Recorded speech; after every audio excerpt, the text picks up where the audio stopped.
গরু কোরবানিতে কোনো নিষেধাজ্ঞা রয়েছে?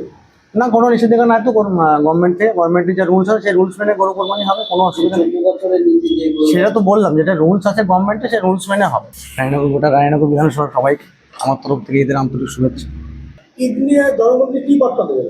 একটাই বার্তা দেবো, মাংস টাংস যেভাবে যেমন আগে খোলাখুলি রাস্তায় ঘাটে যে রক্ত টক্ত ছড়াতো, এগুলো যেন না হয়, সাবধান অবলম্বন করে সবাই যেন কোরবানি করে। চারিদিক ঢেকে এবং রাস্তাঘাটে যেন কোথাও রক্ত টক্ত না ছড়িয়ে পড়ে। অন্য এতে একটাই কথা বললাম, আমাদের কোরবানি করতে গিয়ে যাতে অন্য কোনো ধর্মের মানুষ আঘাত না পায় সেটা যেন নজর রাখে। সেটা সকলের দায়িত্ব। আমাদের পাড়ায় যারা কোরবানি করবেন তাদেরকে সবাইকে বলছি, তারা নিজের দায়িত্ব নিয়ে সুন্দরভাবে করবেন, যাতে কোনো বিশৃঙ্খলা এলাকায় কিছু না হয়।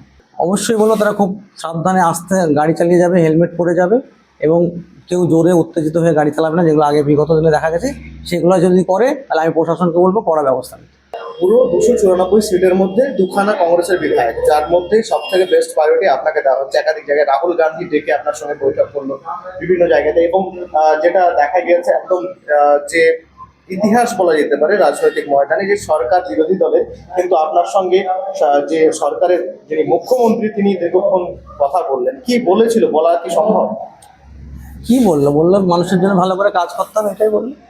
অনেক টাইম আছে তোমার কাছে, মানুষের জন্য কাজ করতে হবে, এটাই বললো। আর যেগুলো আছে সেগুলো বলা যাবে না। আচ্ছা, ধন্যবাদ আপনাকে। যে গরু কোরবানি নিয়ে মানুষ খুবই বিভ্রান্ত হচ্ছে। কোনো বিভ্রান্তি নাই, এমন সরকারের আইনে এমন কোনো জায়গায় লেখা নাই বা বলেনি প্রশাসন যে গরু কোরবানি করা যাবে না। কিন্তু তার যে গাইডলাইন্স আছে, আমি সকলকে বলবো সেই গাইডলাইন্স মেনে প্রশাসনের হেল্প নিয়ে আপনারা করুন। এখানে কোনো বিভ্রান্তি কিছু নাই, কোনো গভর্নমেন্ট বলেনি যে করা যাবে না। গভর্নমেন্টের যে গাইডলাইন আছে সেই গাইডলাইন্স মেনে করতে হবে। যা রুলস, যা মানে নিয়ম মেনে দিয়েছে, এটা তো আজকের আইন না, 1950 সালের আইন। তাহলে সেই আইন মেনে অবশ্যই করতে হবে।